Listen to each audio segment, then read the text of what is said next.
Hello everyone and welcome to triple E I Q. और आज मैं आपको कुछ बहुत ही इंपॉर्टेंट टर्म्स बताऊंगा जो कि पावर सिस्टम से है। और यहाँ से हम लोग का न्यू टॉपिक स्टार्ट हो रहा है, प्रोटेक्टिव रिले। और ये टॉपिक हम लोग के लिए बहुत ही इंपॉर्टेंट होगा। और अगर आप प्रोटेक्टिव रिले को समझ जाते हैं तो जो भी हमारा पावर सिस्टम का प्रोटेक्शन है उसको समझने में आपको बहुत ही ज़्यादा हेल्प मिलेगा। तो इसको स्टार्ट करते हैं। देखिए, अगर मैं यहाँ पे पूरे सिस्टम की बात करूँ, सिस्टम का मतलब क्या है, तो मैंने बताया था कि हम लोग का यहाँ पे जनरेटिंग स्टेशन है, यानी यहाँ पे जनरेटर लगा हुआ है, यहाँ पे हम लोग बिजली जनरेट कर रहे हैं। और इस बिजली को एक तरीके से क्या कर रहे हैं, हम लोग स्टेप अप करते हैं। और स्टेप अप करके हम लोग ट्रांसमिशन लाइन बिछा करके फिर से हम लोग सब स्टेशन तक भेजते हैं। सब स्टेशन तक हम लोग भेजने के बाद इसको फिर से हम लोग स्टेप डाउन करते हैं। स्टेप डाउन करने के बाद फिर से हम लोग डिस्ट्रीब्यूशन लाइन बिछाते हैं। डिस्ट्रीब्यूशन लाइन बिछाने के बाद हम लोग का जो दो तरह का कंज्यूमर है, इंडस्ट्रियल और डोमेस्टिक, उन लोग तक हम लोग बिजली का सप्लाई पहुंचाते हैं। तो एक तरीके से जो भी हमारा ये सिस्टम बन रहा है, एक तरीके से बहुत ही लंबा सिस्टम है ना। तो इस सिस्टम में आपको पता है कि कभी ना कभी कोई ना कोई दिक्कत आएगा। लेकिन अभी हम लोग को यहाँ पे कंटिन्यूटी पे सबसे ज़्यादा ध्यान देना है कि हमारा जो पावर भेज रहे हैं ए प्लेस से बी प्लेस तक, इसका कंटिन्यूटी हमारा बना हुआ रहे। यही हम लोग के लिए सबसे ज़्यादा इंपॉर्टेंट है पॉइंट यहाँ पे नोट करने के लिए। तो जैसे अगर आप कोई गाड़ी खरीदते हैं, मान लेते हैं आपने एक ट्रक खरीदा, तो ये ट्रक खरीदने से पहले आपके दिमाग में कहीं ना कहीं ये पता होगा कि इस ट्रक के अंदर कभी ना कोई फॉल्ट आएगा, यानी कोई ना कोई दिक्कत आएगा। हो सकता है आपने ट्रक आज खरीदा तो 10 दिन बाद ही इसके अंदर फॉल्ट आ जाए, यानी कोई ना कोई दिक्कत आ जाएगा। नहीं तो हो सकता है कि 6 महीने बाद आए, नहीं तो 3 महीने बाद आए, यानी लेकिन आपको पता है कि इस ट्रक के अंदर कभी ना कभी खराबी आएगा ही आएगा। तो वही चीज़ हम लोग का यहाँ पे भी सिचुएशन आता है कि ये जो हम लोगों ने सिस्टम बना रखा है जनरेटिंग स्टेशन से लेकर के डिस्ट्रीब्यूशन तक, ये बहुत ही लंबा है, तो इसके अंदर कुछ ना कुछ हमारा दिक्कत आएगा ही आएगा। तो उस चीज़ से बचने के लिए हम लोग क्या करेंगे, हम लोग प्रोटेक्शन यूज़ करते हैं। अब प्रोटेक्शन यूज़ करने के लिए, जैसे यहाँ पे इस ट्रक को एक तरीके से मेंटेन करने के लिए या फिर मेंटेन रखने के लिए, इसका परफॉर्मेंस बेटर तरीके से काम हो, इसमें कोई भी दिक्कत ना हो, तो हम लोग कुछ ना कुछ केयर करेंगे ना। मेंटेनेंस से सब केयर करेंगे या फिर कुछ वैसा डिवाइस लगाएंगे। समझ रहे हैं? जैसे अगर आप सिंपल सी बात करें, जो फोर व्हीलर होता है, तो फोर व्हीलर के बैक में देखिएगा एक बम्पर लगा होता है पीछे में। बम्पर का क्या काम होता है, कोई भी गाड़ी पीछे से ठोके तो उसको, यानी जो भी इसका बॉडी है उस पर ज़्यादा डैमेज ना हो, ये बम्पर उसको रोक ले। ठीक है, तो एक तरीके से आपका डिवाइस हो गया ना, प्रोटेक्टिव डिवाइस है एक तरीके से। तो सेम उसी तरीके से अगर आप इस पूरे लंबे से सिस्टम को प्रोटेक्ट करना चाहते हैं, तो यहाँ पे भी हम लोग डिफरेंट डिफरेंट डिवाइस लगाएंगे जिसको बोलते हैं स्विच गियर। ठीक है। और स्विच गियर में, गियर का मतलब जो भी हम लोग छोटा छोटा टूल्स यूज करके हम लोग अपने सिस्टम को एक तरीके से यूजलेस, आई मीन यूजफुल बनाते हैं। ठीक है, यूजलेस नहीं होगा, यूजफुल बनाते हैं। तो स्विच गियर में आता है हम लोग का फ्यूज हो गया, सर्किट ब्रेकर हो गया, रिले हो गया। उसी तरीके से और भी हम लोग जब डीपली पढ़ेंगे तो वहाँ पे हम लोग का डिफरेंशियल रिले हो गया, मर्ज प्राइस प्रोटेक्शन हो गया। तो डिफरेंट डिफरेंट टाइप्स का हम लोग यहाँ पे यूज़ करते हैं। आइसोलेटर ये सब जो भी आ गया, वो सब हमारा स्विच गियर कहलाता है। तो अभी हम लोग का जो रिले है, ये रिले जो है एक पार्ट है, एक तरह से पार्ट है हमारे स्विच गियर का। और रिले का क्या काम होता है, तो रिले सिंपली सेंस करने के लिए हम लोग यूज़ करते हैं। जैसे अगर रिले को मैं यहाँ पे इक्विवेलेंट दूँ, तो ये इंसान के ब्रेन की तरह होता है। ठीक है, ब्रेन का क्या काम होता है, जैसे मान लीजिए आप आयरन कर रहे हैं, ठीक है, अपना कपड़ा आयरन कर रहे हैं, तो आपका जो हाथ है वो गलती से मेटल बॉडी में टच हो गया, तो क्या होगा, वहाँ पे गर्मी, एक तरह से आपका हाथ जल जाएगा ना। तो आपके हाथ में जैसे ही हीट पहुंचा, यानी आपके स्किन में जैसे ही वो मेटल का टुकड़ा टच हुआ, तो आपके ब्रेन ने सेंस कर लिया और तुरंत वहां से आपके हाथ को क्या कर लिया, पीछे खींच लिया। ठीक है, तो एक तरीके से आपका ब्रेन क्या कर रहा है, यहाँ पे सेंसिंग का काम कर रहा है। तो रिले भी हमारे यहाँ पे सेंसिंग का काम करता है। इस पूरे सिस्टम में कहीं पे भी अगर हमारा फॉल्ट आता है, तो उस दौरान ये रिले हमारा सेंस करेगा उस चीज़ को, और सेंस करके उस सिस्टम को डिस्कनेक्ट करेगा। जैसे आपका हाथ जैसे ही जला, तो वैसे ही आपने वहाँ से हटा लिया ना हाथ, उस पर्टिकुलर लोकेशन से हाथ हटा लिया है। तो वही चीज़ रिले का भी काम होता है, सेंस करके फिर ये सिग्नल देगा सर्किट ब्रेकर को, सर्किट ब्रेकर वहाँ से ओपन कर देगा और आपका सिस्टम डिस्कनेक्ट हो जाएगा। देखिए, अब हम लोग यहाँ से थोड़ा सा थ्योरी पढ़ते हैं। बोल रहा है कि हमारा जो पावर सिस्टम होता है, पावर सिस्टम में हमारा ढेर सारा इक्विपमेंट लगा होता है। जनरेटर है, ट्रांसफार्मर है, ट्रांसमिशन लाइन है, डिस्ट्रीब्यूशन सर्किट है। और भी अगर हम इक्विपमेंट की बात करें, जो हम लोग बस बार हो गया, या फिर हम लोग सिंक्रोनस मोटर यूज़ करते हैं जिसको हम लोग कहते हैं सिंक्रोनस कंडेंसर पावर फैक्टर को इम्प्रूव करने के लिए। तो हमारा जो पावर सिस्टम है टोटल जनरेटिंग स्टेशन से लेकर के डिस्ट्रीब्यूशन तक का, वो बहुत ही लंबा है ना, और इस पूरे सिस्टम के अंदर ढेर सारा इक्विपमेंट लिखा लगा हुआ है एक तरीके से। और आपको पता है कि आज नहीं तो कल, ठीक है, या फिर 10 दिन बाद या फिर 20 दिन बाद या फिर 1 महीने बाद कभी ना कभी इस सिस्टम के अंदर फॉल्ट आएगा, यानी ये सिस्टम हमारा दिक्कत करेगा, कभी ना कभी दिक्कत आएगा इसमें। तो बोलता है कि जब भी हमारे सिस्टम में कोई भी दिक्कत आ रहा है किसी भी हिस्से में, तो हम लोग चाहते हैं कि उसको जल्दी से जल्दी डिटेक्ट करें, यानी पता लगा लें, उसके बाद उस फॉल्टी सिस्टम को या फिर सेक्शन को सिस्टम से डिस्कनेक्ट कर दें। अगला बोलता है कि यहाँ पे 2 रीज़न है, 2 मेन रीज़न है। पहला, अगर हमारे सिस्टम में कोई फॉल्ट आया है और उस फॉल्ट को अगर आपने जल्दी से जल्दी क्लियर नहीं किया, तो उसके कारण और भी सिस्टम में क्या होगा, बदतर सिचुएशन हो जाए। जैसे मान लेते हैं कि ये एक आदमी है, ठीक है? और इस आदमी को कोई बीमारी है, तो अगर इसने तुरंत डॉक्टर से इलाज नहीं करवाया, तो उस एक बीमारी के कारण इसके शरीर के अंदर और भी ढेर सारा बीमारी हो जाएगा। समझ रहे हैं? तो ये हो गया पहला रीज़न। दूसरा है कि अगर हम लोग का सिस्टम जल्दी से जल्दी डिस्कनेक्ट नहीं किया गया, तो उसमें जो भी हमारा लोड के रूप में जो भी इक्विपमेंट लगा हुआ है, एपरेटस लगा हुआ है, वो हमारा क्या हो जाएगा, क्योंकि ब्लो आउट हो जाए, यानी जल जाएगा। जैसे ये एक तरह से सिस्टम है हमारा, यानी मेन लाइन है, और इसके अंदर मान लेते शॉर्ट सर्किट है, इसका मतलब करंट का वैल्यू बढ़ गया पहले से, और यहाँ पे आपका लोड लगा हुआ है, तो लोड के पास ही जब हैवी करंट जाएगा तो इस लोड को खराब कर देगा ना, एक तरह जला देगा ये, जैसे रियल लाइफ में घरों में होता है। ठीक है? आगे बोलता है कि जो भी हम लोग एपरेटस या फिर डिवाइस यूज़ करते हैं फॉल्ट को डिटेक्ट करने के लिए और डिस्कनेक्ट करने के लिए, वो होता है हमारा रिले, और साथ में हम लोग सर्किट ब्रेकर लगाते हैं, या फिर फ्यूज और उसके साथ सर्किट ब्रेकर लगाते हैं। आगे बोलता है कि फ्यूज़ जो है हमारा दोनों काम करता है। फ्यूज़ मैंने आपको पढ़ा रखा है, और फ्यूज़ कैसे काम करता है इसे मैंने बताया था। फ्यूज़ जो है हमारा दोनों काम करता है, सेंस भी करेगा फॉल्ट को और सर्किट को इंटरप्ट भी करेगा ऑटोमेटिकली, लेकिन इसका कुछ लिमिटेशन है, इसको हम लोग लो वोल्टेज तक के लिए ही यूज़ कर पाते हैं। तो बोलता है आगे कि अगर हम लोग हाई वोल्टेज सर्किट पे यूज़ करना चाहें तो वहाँ पे हम लोग रिले यूज़ करेंगे। कितना तक के वोल्टेज के लिए, यानी एबव 3.3 केवी से ऊपर वाले वोल्टेज पे अगर हम लोग को यूज़ करना होगा प्रोटेक्शन के लिए, यानी एक तरह से सेंसिंग करने के लिए, तो हम लोग वहाँ पे रिले यूज़ करते हैं, और साथ में इसके साथ सर्किट ब्रेकर लगा होता है। और जब भी हमारे सिस्टम में कोई भी फॉल्ट आता है तो हमारा रिले डिटेक्ट करता है और इन्फॉर्मेशन देता है सर्किट ब्रेकर को, और सर्किट ब्रेकर हमारा क्या करता है, सर्किट को इंटरप्ट कर देता है। तो ये हम लोग का इंट्रोडक्शन था। अभी हम लोग थोड़ा इसको डिटेल में समझेंगे।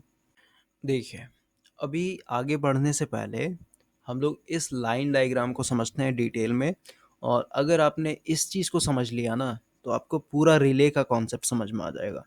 और हर जगह जब भी हम लोग डिफरेंट डिफरेंट टाइप्स का रिले पढ़ेंगे, तो वहाँ पे हर जगह ये पूरा डिटेल में सर्किट को एक्सप्लेन करके नहीं देता है, वो सिर्फ आपको रिले का बता देगा। तो अभी आपको क्लियर हो जाएगा, थोड़ा सा पेशेंस रखिए।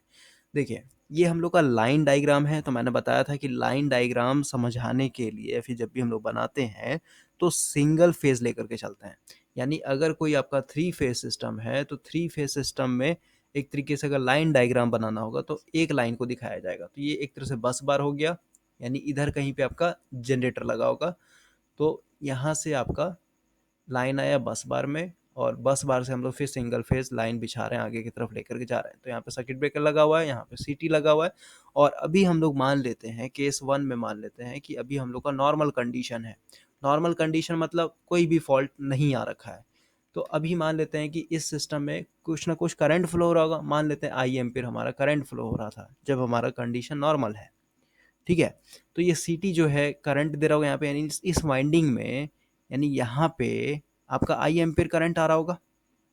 तो आई एम्पियर करंट आने के कारण इस वाइंडिंग के अंदर करंट बह रहा है एक तरीके से, ठीक है? और आपको पता है कि किसी भी वाइंडिंग के अंदर अगर हम लोग करंट देते हैं तो क्या होगा, मैग्नेट बनाता है ना, यानी यहाँ पे आपका मैग्नेटिक फील्ड बना हुआ है एक तरीके से, क्योंकि यहाँ पे करंट आ रहा है। तो जो मैग्नेटिक फील्ड यहाँ पे बन रहा है, ये इतना सफिशिएंट नहीं होता है कि इस लोहे के टुकड़े को, ये लोहे का टुकड़ा है ये, ठीक है, इस लोहे के टुकड़े को नीचे की तरफ खींच सके। समझ में आया? यानी नॉर्मल कंडीशन में ये जो स्विच है एक तरीके से ये हमेशा ओपन होता है, ये ओपन रहेगा हमेशा नॉर्मल कंडीशन में। लेकिन अब मान लेते हैं जैसे ही हमारे सिस्टम में फॉल्ट आया, तो यहाँ पे इस फॉल्ट को कंसिडर कर लीजिए, कोई भी फॉल्ट आया, ठीक है, एलजी फॉल्ट हो सकता है या फिर शॉर्ट सर्किट हो सकता है, कोई भी फॉल्ट आया, तो फॉल्ट आया इसका मतलब क्या होगा, करंट हमारा बढ़ जाएगा। अगर लाइन टू ग्राउंड भी आता फॉल्ट तो हमारा करंट बढ़ जाता था, ठीक है। ये सब मैंने आपको बताया है, कुछ ना कुछ करंट बढ़ता था। तो मान लेते हैं यहाँ पे हमारा फॉल्ट आया है सिस्टम में, तो हमारा जो करंट था आई एम्पियर पहले से, तो पहले से इंक्रीज हो जाएगा। इसका मतलब इस कॉइल के पास भी, यानी इस वाले कॉइल के पास भी करंट का वैल्यू बढ़ गया। करंट का वैल्यू बढ़ गया तो आपको पता है जो मैग्नेटिक फ्लक्स होता है ये डायरेक्टली प्रोपोर्शनल करंट के ऊपर। अगर आपका करंट बढ़ गया तो आपका फ्लक्स बढ़ जाएगा। फ्लक्स बढ़ गया यानी ये जो मैग्नेटिक फील्ड अब बनाएगा वो पहले से स्ट्रॉन्ग पोलरिटी का बनाएगा, ठीक है। यानी इसके पास अभी पहले से ज़्यादा स्ट्रॉन्ग मैग्नेटिक फील्ड बना हुआ है, तो इसके पास कैपेसिटी आ गया इस लोहे के टुकड़े को नीचे की तरफ खींचने का। तो जैसे ही नीचे की तरफ खींचेगा तो ये जो सर्किट है ये आपका क्लोज हो जाएगा, ठीक है। ये जब सर्किट क्लोज हो गया, एक तरीके से ये क्लोज हो चुका है सर्किट आपका, ठीक है। शॉर्ट कर दे रहा हूँ मैं यहाँ से।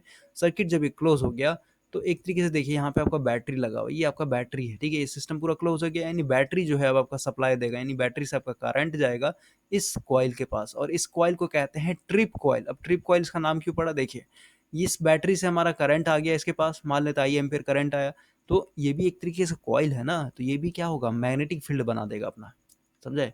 इसके चारों ओर मैग्नेटिक फील्ड बनेगा, और मैग्नेटिक फील्ड बना है एक तरीके से, नहीं मैग्नेट बन चुका है, तो ये भी एक तरीके से लोहे का रड है, ठीक है। तो ये एक तरीके से इसको खींच लेगा इधर, समझ रहे हैं, अपने में खींच लेगा, यानी यहाँ से फिर आपका कॉन्टेक्ट ओपन हो जाएगा,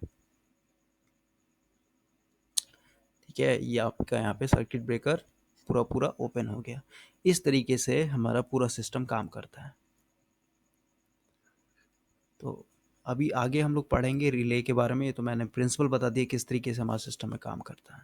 देखिए आगे बोलता है कि जब भी हम लोग प्रोटेक्टिव रिले बनाएंगे, ठीक है, तो रिले बनाने से पहले हम लोग को कुछ पॉइंट पता होना चाहिए। क्या पता होना चाहिए, तो जो भी हम लोग रिले बना रहे हैं उसमें जो लागत लग रहा है, नहीं जो आपका पैसा लग रहा है बनाने में, वो कम से कम होना चाहिए ताकि इकोनॉमी आपका डिस्टर्ब ना हो।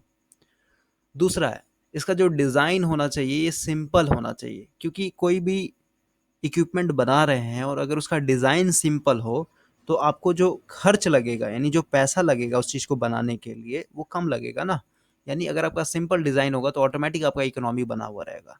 एक घर बना रहे हैं, एक कोई आदमी सिंपल घर बनाता है, ठीक है, और एक घर है जो बहुत ही डिज़ाइनिंग है, बहुत ही फैशनेबल है, तो सिंपल घर कम पैसे में बन जाएगा, लेकिन वो डिज़ाइनर घर आपका बहुत ज़्यादा पैसे में लगेगा, ठीक है। तो वही चीज़ यहाँ पे अगला बोलता है इसका रिलायबिलिटी, यानी जो भी हम लोग रिले बनाएंगे वो टिकाऊ होना चाहिए। अगला है जो भी हमारा रिले होगा या फिर जो भी हम लोग रिले डिज़ाइन करेंगे उसका सेंसिटिविटी ज़्यादा होना चाहिए। जैसे अगर हम लोग इंसान की बात करें तो इंसान का जो स्किन होता है बहुत ही सेंसिटिव होता है, अगर उसमें कोई चींटी भी काटता है तो हम लोग को पता चल जाता है कि वो चींटी काट रहा है, फिर मच्छर भी काटता है तो पता चलता है, यानी बहुत ही सेंसिटिव है ना उस चीज़ को। तो रिले के केस में अगर थोड़ा सा भी फॉल्ट के दौरान जो भी हमारा चेंज हो रहा है पैरामीटर, क्या क्या चेंज होता है, वोल्टेज चेंज हो जाएगा, करंट चेंज हो जाएगा, फ्रीक्वेंसी चेंज हो जाएगा, पावर फैक्टर यानी आपका जो एंगल है ये चेंज हो जाएगा, ठीक है। तो कोई भी सिस्टम में फॉल्ट आता है तो यही सब पैरामीटर है जो सबसे ज़्यादा वेरी करता है, खासकर वोल्टेज और करंट, ये दो पैरामीटर हमारा सबसे ज़्यादा चेंज करता है फॉल्ट के दौरान, ठीक है। तो सेंसिटिविटी कहने का मतलब कोई भी अगर इसके अंदर चेंजिंग हो रहा है, वोल्टेज चेंज हो रहा है, करंट फ्रीक्वेंसी जो है, पावर फैक्टर चेंज हो रहा है, तो उस दौरान ये सेंस करना चाहिए, उसके पास कैपेसिटी होना चाहिए उस चीज़ को पकड़ने का, सेंस करने का। अगला है स्पीड। देखिए स्पीड बहुत ज़्यादा मायने रखता है। अगर आपका रिले सेंस करने में, किसी भी फॉल्ट को सेंस करने में ज़्यादा समय लेगा तो आपके सिस्टम में क्या होगा, जो फॉल्ट करंट है वो ज़्यादा देर तक रहेगा सिस्टम में, यानी आपका जो लोड है वो एक तरीके से डिस्ट्रॉय होने का ज़्यादा चांसेस होगा। वही चीज़ आप यहाँ पे इंसान का फिर से एग्जांपल ले सकते हैं। अगर आप में सेंसिंग करने का पावर कम है, ठीक है, और अगर आपका हाथ जो है आयरन से जल रहा है या फिर कहीं पे भी मान लीजिए बिजली का तार नेकेड है एक तरीके से वहाँ पे आपका पड़ा हुआ है हाथ, और उस चीज़ को अगर आप सेंस नहीं करें तो आपको एक तरह से डिसएडवांटेज है ना, आपके बॉडी को नुकसान होगा, ठीक है। तो स्पीड इसका हाई होना चाहिए, जितना हाई हो सकता है उतना बेटर है हम लोग के लिए। अगला है सेलेक्टिविटी। सेलेक्टिविटी देखिए मैं आपको समझाता हूँ क्या होता है सेलेक्टिविटी। इसके लिए हम लोग नेक्स्ट पेज पे आना होगा, और ये सब थ्योरी पूरा ये सब लिखा हुआ है। देखिए ये पूरा पावर सिस्टम का एक तरीके से लाइन डायग्राम बना के दिखाया गया है। यहाँ पे दो अल्टरनेटर दिखाया गया है, अल्टरनेटर ए मान लेते हैं, ये अल्टरनेटर बी है। तो इस पूरे सिस्टम को, यानी यहाँ से लेकर के यहाँ तक वाले सिस्टम को हम लोग प्रोटेक्शन एक तरीके से यूज़ करें, प्रोटेक्ट कर रहे हैं, तो डिफरेंट डिफरेंट जोन में बांटा गया है। ये हो गया हमारा जनरेटर प्रोटेक्शन, ये हो गया हम लोग का low voltage switch gear protection. देखिए लो वोल्टेज स्विच गियर का मैंने अभी मतलब बताया था कि जो भी हमारा डिवाइस प्रोटेक्टिव डिवाइस आता है, फिर जो भी हम लोग डिवाइस यूज करते हैं उसको हम लोग बोलते हैं स्विच गियर। जैसे रिले हो गया, फ्यूज हो गया, सर्किट ब्रेकर हो गया, आइसोलेटर हो गया, या फिर और भी डिफरेंट डिफरेंट तरीके का जो हम लोग यूज़ करेंगे, डिजिटल जो भी आजकल तो एडवांस यूज़ करते हैं, तो वो सब हमारा स्विच गियर कहलाएगा। तो लो वोल्टेज स्विच गियर क्यों कहा गया है? क्योंकि आपको पता है जो आपका जनरेटर है ये आपको 11 केवी पावर जनरेट करके देता है, ठीक है, 11 केवी वोल्टेज जनरेट करता है ना। तो इधर यानी अल्टरनेटर के इधर तक का जो भी हमारा स्विच गियर होगा वो क्या होगा? लो वोल्टेज स्विच गियर होगा। इसलिए यहाँ पे low voltage switch gear protection किया। और ट्रांसफार्मर आ गया बीच में, तो ट्रांसफार्मर प्रोटेक्शन लिखा हुआ है यहाँ पे। और ट्रांसफार्मर के बाद वोल्टेज हमारा ऑटोमेटिक हाई होगा क्योंकि स्टेप अप कर देंगे, तो आगे में यहाँ पे high voltage switch gear use करेंगे। उसके बाद फिर ट्रांसमिशन लाइन प्रोटेक्शन स्टार्ट हो गया, उसके बाद फिर high voltage switch gear protection start हो गया, ठीक है। अभी देखिए ये जो एक लिखा हुआ है, दो लिखा हुआ है, तीन लिखा हुआ है, सब जो नंबरिंग लिखा है यहाँ पे, ये सब हमारा एक तरीके से सर्किट ब्रेकर लगा हुआ वहाँ पे, यानी रिले और सर्किट ब्रेकर का कॉम्बिनेशन है वहाँ पे। तो अभी देखिए हर एक सिस्टम को सबसे पहले सेलेक्टिविटी समझते हैं। तो सेलेक्टिविटी का मतलब क्या हुआ कि इस पूरे सिस्टम में बहुत जगह जगह जगह हमारा प्रोटेक्शन सिस्टम लगा हुआ है, सर्किट ब्रेकर और रिले लगा होगा साथ साथ में, यहाँ पे भी है, यहाँ पे भी है, यहाँ पे हर जगह। तो अगर किसी भी जोन में हमारा फॉल्ट आता है, मान लेते हैं आपका इस पॉइंट पे फॉल्ट आया, ठीक है, यानी अल्टरनेटर के पास कहीं पे फॉल्ट आया, तो इस सिस्टम के पास कैपेसिटी होना चाहिए, एबिलिटी होना चाहिए कि ये सिर्फ और सिर्फ इसी सर्किट ब्रेकर को ओपन करे, यानी जहां पे फॉल्ट आया उसके सबसे नज़दीक वाले सर्किट ब्रेकर को ओपन करे। तभी तो एक तरीके से हमारा बेटर तरीके से सिस्टम प्रोटेक्ट हो पाएगा। मान लेते हैं यहाँ पे फॉल्ट आ रहा है और आपका ये 10 नंबर वाला सर्किट ब्रेकर ओपन हो रहा है, तो एक तरीके से ये घटिया है ना, इसका सेलेक्टिविटी यानी सेलेक्ट करने का, यानी चूज करने का कि कौन सा सर्किट ब्रेकर ओपन किया जाए अगर यहाँ पे फॉल्ट आता है, तो इसको हम लोग कहते हैं सेलेक्टिविटी, ठीक है। और बाकी सब जो भी था डिफाइन मैंने कर दिया है, उसमें कुछ है नहीं समझने लायक। अब हम लोग आगे बढ़ते हैं। देखिए और एक चीज़ समझिए, यहाँ पे जो भी हम लोगों ने जोन बांटा है, जनरेटर जनरेटर प्रोटेक्शन जोन हो गया, लो वोल्टेज, सब जो भी हमारा जोन है डिफरेंट डिफरेंट टाइप का, अगर आप इसको ध्यान से देखिए तो ये आपस में ओवरलैप है। ओवरलैप मतलब एक दूसरे के ऊपर चढ़ा हुआ है, ठीक है। ये अगर एक सिंगल पीस है और इसके ऊपर एक और इस तरीके से चढ़ा दे तो ओवरलैप हो गया ना, समझ रहे थे। यहाँ पे भी ओवरलैप किया हुआ, तो ओवरलैप करने का क्या बेनिफिट है? तो आपने एक कहावत सुना होगा, एक से भले दो, ठीक है। या फिर मान लीजिए आपको आपको किसी का मर्डर करना है, ठीक है, और मैं सिर्फ और सिर्फ एक बंदे को भेज रहा हूँ, तो उस पे मुझे ज़्यादा ट्रस्ट नहीं होगा ना। मेरे मन में कहीं न कहीं लगेगा कि हो सकता है काम कर हो भी जाए या फिर नहीं भी हो जाए। लेकिन अगर इस बंदे के साथ मैं 10 बंदा और भेज दूँ या फिर 5 बंदा और भेज दूँ और उसको भी कहूँ कि उसी आदमी को मारना है, तो वहाँ पे मेरा ज़्यादा चांसेस बढ़ जाएगा कि मेरा काम हो जाएगा। क्योंकि अगर इसने नहीं मार पाया, इसने काम नहीं कर पाया, तो पीछे में 5 आदमी पड़े हुए हैं मेरे, समझ रहे हो?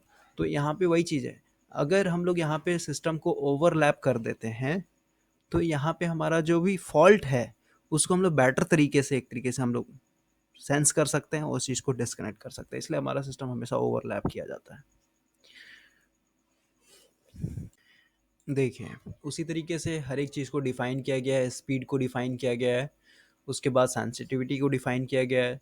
तो ये सब आपका खुद से कॉमन सेंस अगर काम करेगा तो ये सब समझ सकता है, पढ़ने की जरूरत नहीं। देखिए सेंसिटिविटी क्या बोलता है कि रिले का वो एबिलिटी या फिर वो कैपेसिटी जो कम से कम चेंज इन वैल्यू पे वो सेंस कर जाए या फिर एक तरीके से सर्किट ट्रिप कर जाए।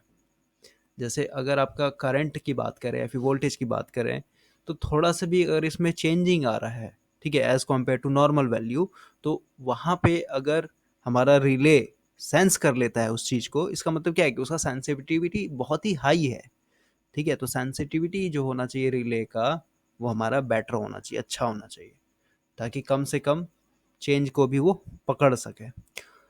तो इसमें कुछ समझाने लायक है नहीं, अभी हम लोग आगे बढ़ेंगे, ये सब थोड़ा बहुत देख लीजिएगा, नहीं भी देखे तो कोई दिक्कत नहीं है, ये सब एक तरीके से हमारा प्रॉपर्टीज़ है, जब भी हम लोग रिले डिज़ाइन करेंगे उस समय तो ये सब होना चाहिए प्रॉपर्टीज़।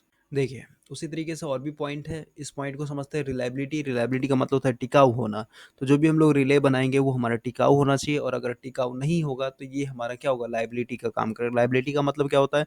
लाइबिलिटी हम लोग कहते हैं उस चीज़ को या फिर वैसे प्रोडक्ट को जो आपके पैकेट से पैसा खर्च करवाए। जैसे अगर आपने कोई फ़ोन ले रखा है, मोबाइल लिया है, तो ये मोबाइल आपके लिए एक तरह से लायबिलिटी का काम करेगा। कैसे? क्योंकि हर महीने आप इसमें रिचार्ज करवा रहे हैं, रिचार्ज करवा नेट पैक डलवा रहे हैं, इसका मतलब कि आप अपने पैकेट से पैसा निकाल करके किसी और को दे रहे हैं, यानी आपका पैसा खर्च करवा रहा है ये। उसी तरीके से अगर कोई कार खरीदता है आदमी, तो कार का क्या होता है, हमेशा सर्विसिंग करवाना होता है, फिर मेंटेनेंस करवाना होता है। तो इसमें भी आपका ये लायबिलिटी है। लायबिलिटी का मतलब सिंपल वो चीज़ या फिर वो प्रोडक्ट जो आपके पैकेट से पैसा खर्च करवाए, ठीक है? और एक होता है एसेट। तो एसेट का मतलब होता है ये वैसा प्रोडक्ट जो आपके लिए पैसा कमा करके लाए। जैसे आपका घर है, तो घर अगर आप रेंट पे देते हैं, तो ये आपका क्या होगा, एसेट की तरह काम करेगा ना। ये आपको एक तरीके से पैसिव इनकम दे रहा है, बिना काम के वो आपको पैसा जनरेट करके दे रहा है। उसी तरीके से सिंप्लिसिटी हो गया, इकोनॉमी हो गया। इकोनॉमी मतलब आपका जो भी पैसा लग रहा है, पूंजी लग रहा है, तो उसमें हमारा एक तरह से मेंटेन हो, ज़्यादा नहीं लगना चाहिए खर्चा ऐसा। तो ये सब कुछ है नहीं। आगे पढ़ते हैं बेसिक रिले के बारे में। यहाँ से हमारा रिले स्टार्ट हो रहा है। देखिए, बेसिक रिले, सबसे पहले अगर हम लोग रिले की बात करें, तो रिले जो है हम लोग का दो तरह का रिले है। एक तो हो गया आपका इलेक्ट्रो मैग्नेटिक रिले, ठीक है। उसके बाद इलेक्ट्रोमैग्नेटिक मतलब, यहाँ पे नाम पता चल रहा है, इलेक्ट्रो, इलेक्ट्रो मतलब बिजली, ठीक है, और मैग्नेट मतलब हमारा चुंबक। और एक होता है आपका इलेक्ट्रो मैकेनिकल रिले, ठीक है। यहाँ पे क्या हो गया, बिजली हो गया, और मैकेनिकल मतलब आपका जो भी आगे पीछे जो घूम रहा है उसको बोलते हैं मैकेनिकल। देखिए, एक और रिले होता है आपका, ये है इलेक्ट्रोथर्मल, ठीक है।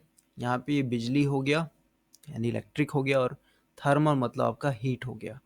तो ये तीन तरह का आपका बेसिक रिले है जिसपे हम लोग का रिले काम करता है, यानी प्रिंसिपल जो है ये इसका काम करने का।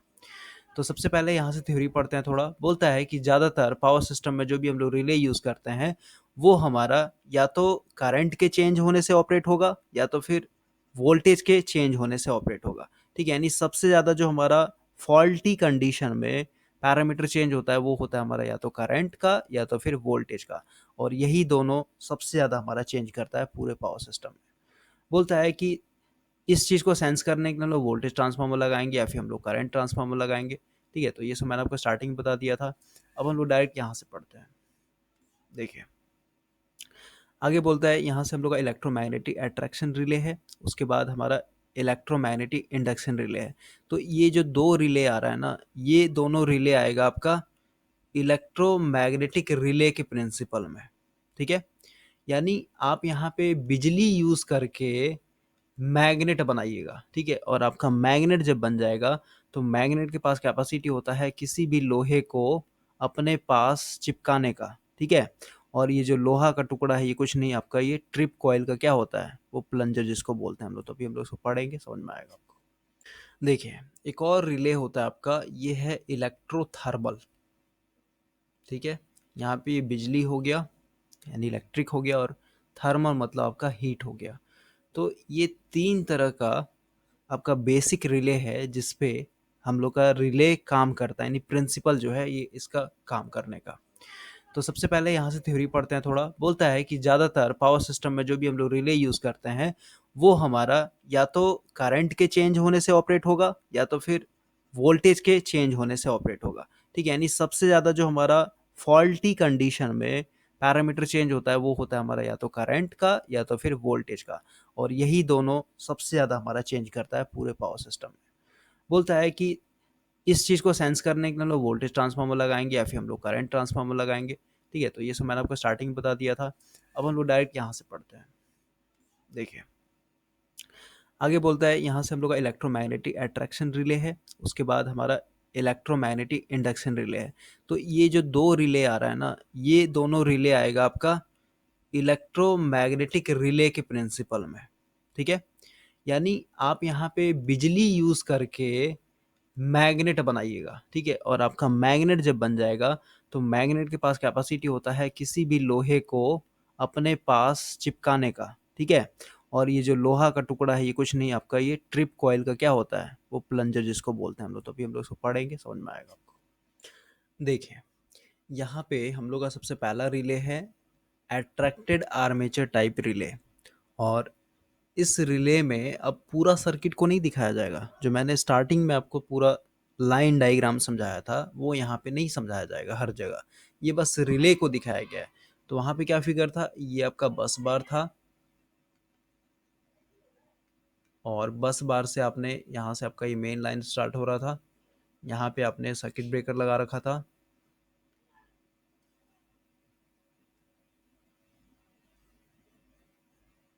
ठीक है, ये आपका सर्किट ब्रेकर था। उसके बाद हमने लाइन को आगे कंटिन्यू किया था, यहाँ पे आपका सीटी लगा हुआ था। सीटी का जो हम लोग का सेकेंडरी वाइंडिंग होता है इसको कहते हैं हम लोग रिले कॉइल, ठीक है। और यहाँ पे ये आपका कॉन्टेक्ट है, यहाँ पे आपका कॉइल है, यहाँ पे आपका बैटरी लगा हुआ है, ये बैटरी आपका प्लस माइनस कर दे रहा हूँ, और यहाँ पे आपका एक तरीके से स्विच है, ठीक है। इस कॉइल को और आगे बढ़ा लेते हैं, कॉइल यहाँ पे होगा, ये था। देखिए अभी क्या था कि हम लोगों ने यहाँ पे करंट के वैल्यू को इंक्रीज, यानी करंट का वैल्यू अगर हमारा चेंज हो रहा है फॉल्ट के कारण, यहाँ पे मान लेते फॉल्ट आया हुआ था, तो करंट का वैल्यू हमारा चेंज हुआ, करंट का वैल्यू जैसे ही हुआ सीटी ने आपका सेंस कर लिया, सीटी ने जैसे सेंस कर लिया, यहाँ पे हमारा जो करंट का वैल्यू था पहले से ज़्यादा बढ़ गया, यानी आपका जो मैग्नेटिक फील्ड यहाँ पे बन रहा है इस कॉइल के पास ये ज़्यादा हो चुका है, यानी ये इसको नीचे की तरफ खींच देगा, नीचे की तरफ खींच दिया, यानी ये आपका सर्किट क्लोज हो गया, सर्किट क्लोज हो गया, यानी बैटरी से जो भी हमारा करंट निकलेगा ये इस कॉइल के पास जाएगा, ये कॉइल एक तरह से मैग्नेटिक फील्ड बन गया। मैग्नेटिक फील्ड यहाँ पे बहुत ही स्ट्रांग होता है क्योंकि आपको एक्स्ट्रा पावर मिल रहा है ना बैटरी से, समझ रहे हैं, तो इसको खींच लेगा, ये इधर से खींच लेगा, यानी आपका सर्किट ब्रेकर ओपन हो रहा है। तो ये पूरा सिस्टम दिखाया गया, पहले ही स्टार्टिंग में ही दिखा दिया गया था, लेकिन अब जब हम लोग रिले पढ़ेंगे ना, इसका टाइप्स पढ़ते हैं रिले का, तो वहाँ पे सिर्फ और सिर्फ आपका रिले का दिखाएगा। तो ये देखिए, ये हम लोग का क्या है, इलेक्ट्रो इलेक्ट्रोमैग्नेटिक प्रिंसिपल पे काम करेगा ना, इलेक्ट्रोमैग्नेटिक रिले के बारे में पढ़ रहे हो, तो मैग्नेट इलेक्ट्रोमैग्नेटिक रिले के अंदर ही ये जो पहला रिले है इसका टाइप है ये।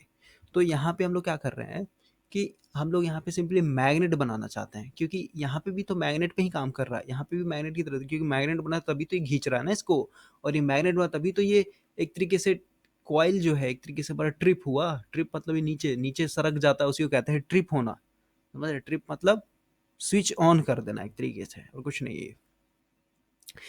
तो इलेक्ट्रोमैग्नेट यानी बिजली यूज करके हम लोग मैग्नेट बनाएंगे। तो बिजली से हम लोग मैग्नेट कैसे बनाते हैं, तो सिंपल सा, एक हम लोग लोहे का टुकड़ा लेंगे या फिर लोहे का आयरन लेंगे, और इसके ऊपर अगर हम लोग वाइंडिंग कर देते हैं और इस वाइंडिंग के अंदर अगर हम लोग करंट दे देते हैं तो ये मैग्नेट बन जाएगा, इसके चारों तरफ मैग्नेटिक फील्ड बनेगा। तो यहाँ पे वही चीज़ है, ये जो येलो कलर का यानी जो एम शेप का दिखाया गया ना, ये आपका लोहे का टुकड़ा है, और ये जो लोहे का टुकड़ा होगा ये कैसा होगा, ये एक तरीके से लैमिनेटेड होगा, यानी पतले पतले पत्ती से मिल करके बनाया गया, ताकि इसके अंदर ईडी करंट जो होगा हमारा वो कम हो।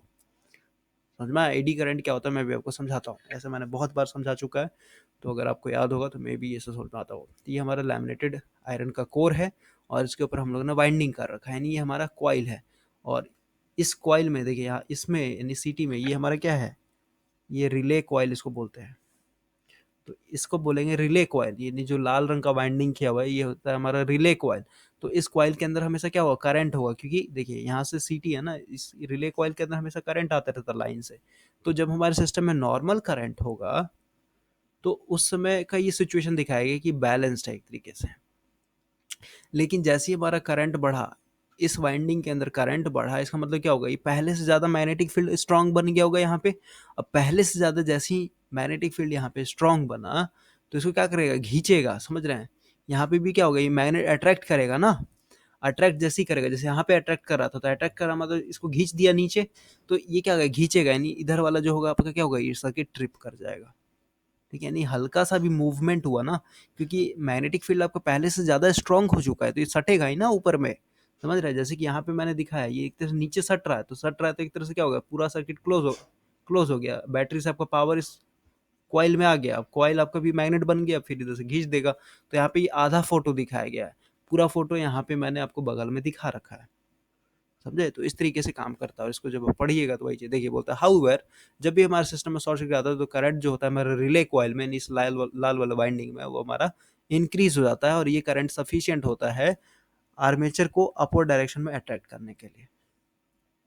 ठीक है, और जैसे ही अपवर्ड डायरेक्शन में यानी थोड़ा सा मूवमेंट, ये मूव कर रहा है ना, एक तरीके से मूव कर रहा है, मतलब ये वाला आपको पत्ती जो है हिल रहा है, ठीक है, तो एक दूसरे से आप को रिलेट करने की कोशिश कीजिए, क्योंकि यहाँ पे फिगर पूरा पूरा नहीं दिखाता है कहीं किसी भी बुक में। उसी तरीके से हमारा दूसरा है सोलेनाइड टाइप। तो सोलेनाइड टाइप को समझने से पहले यहाँ पे देखिए पिकअप करंट लिखा हुआ है। पिकअप करंट क्या बोलता है?